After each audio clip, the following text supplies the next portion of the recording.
Good afternoon, everyone. I'm going to present a comparative study between optic nerve sheath fenestration with thecoperitoneal shunt and ventricular peritoneal shunt in diagnostic cases of papilledema, a study done in a tertiary eye care center in South Kerala.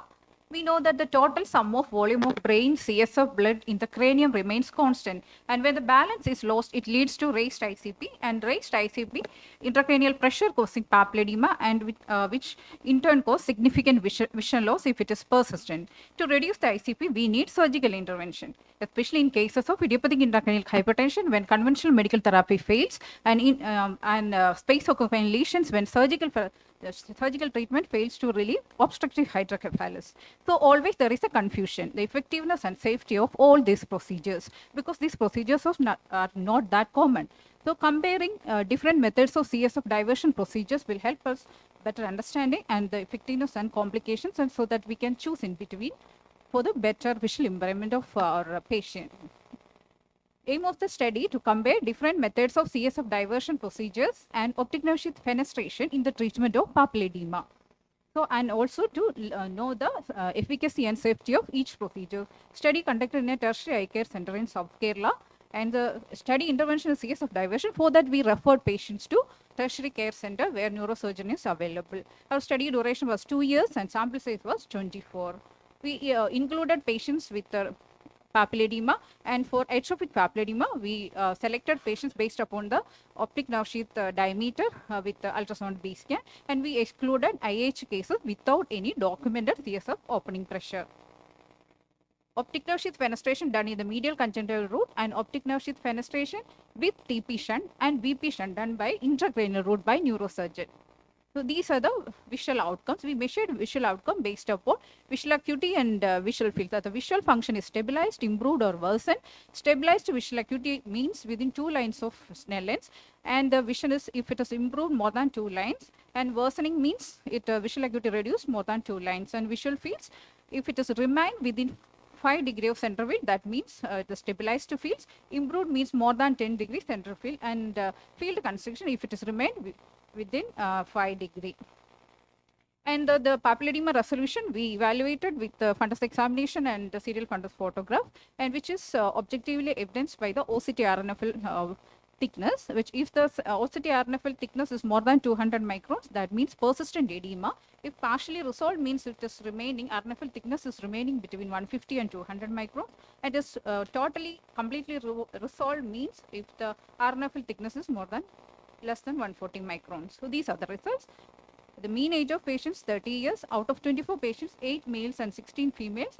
Complete resolution of papilledema seen in all cases. And these are the 3 months and 1 year follow. In the three months follow, we can see that both the optic nerve sheath fenestration cases and the thecoperitoneal shunt with optic nerve sheath fenestration, these cases, visual acuity and visual fields improved. It's in a limited period, and the 1 year follow-up shows that all the cases, all the group, the optic nerve sheath fenestration group, shunt group, and BP shunt group and TP shunt group, which is either visual acuity and visual field stabilized or improved.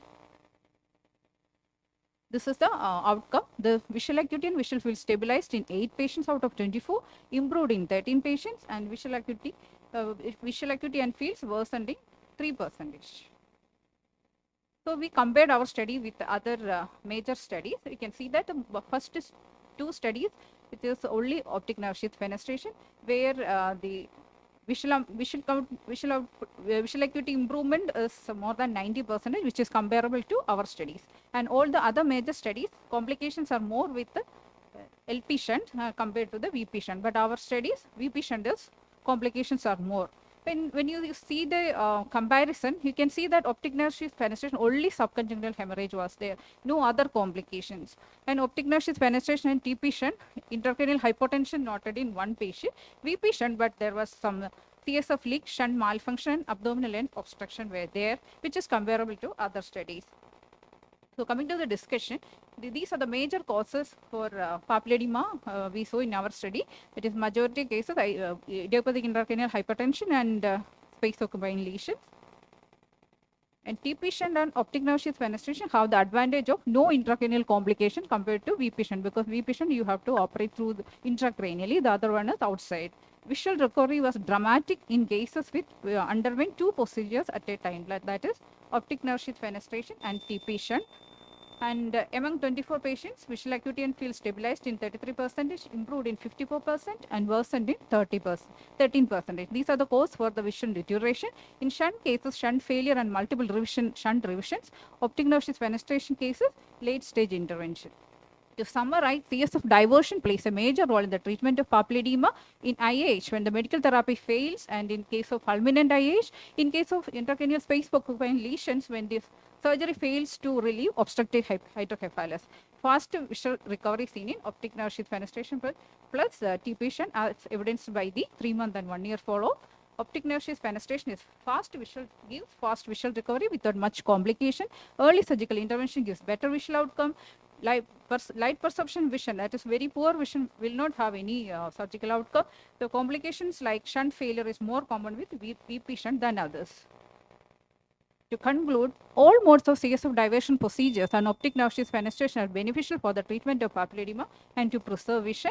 When two procedures are combined, fast visual recovery, and ONSF with TP shunt is safer compared to VP shunt. This is the first study to compare optic nerve sheath fenestration with TP shunt with optic nerve sheath fenestration and VP shunt. Thank you.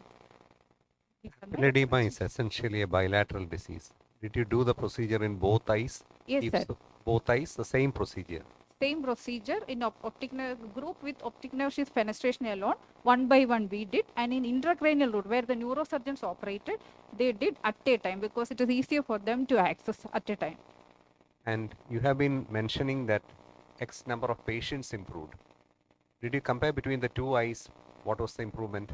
Because if you have 24 patients, there are obviously 48 eyes. Comparable improvement, significant vision improvement seen in both the eyes. And when we did the first eye, second eye also got a little bit improvement. But we proceeded with other eye surgery because of most of these patients present at the time of presentation, visual acuity was poor. So we need to protect it as early as possible. And majority of cases, intracranial space occupying lesion with obstructive hydrocephalus. So rapid rise in pressure is expected. So we have to intervene rapidly. No, sir is asking different question. When are analyzing the data, the analysis should be for 24 patients, not 24 patients, it's 48 eyes. That's what sir is asking. Whether the data was analyzed for 48 eyes or 24 individuals. 24 patients, 48 eyes, sir. But, that was not there That in did the not come up in your table. What was the improvement in the right eye of patient number 1? What was the improvement of the left eye of patient number 1? Sir, that is both eyes vision improved to 6x and 618. Okay, then vision was not an only criteria. You said visual fields. Yes, sir. Visual fields initially that was constricted, totally constricted field and tubular vision, which improved to more than 10 degrees central vision improvement. That is, patient is able to manage day-to-day activities very nicely. When you are giving a talk on this topic, that is fine. But when you are presenting a study, there should be an analysis and a comparison between the two eyes, and that should be there in your analysis. When you are talking about optic nerve fenestration, this much is fine. Thank you. Thank you.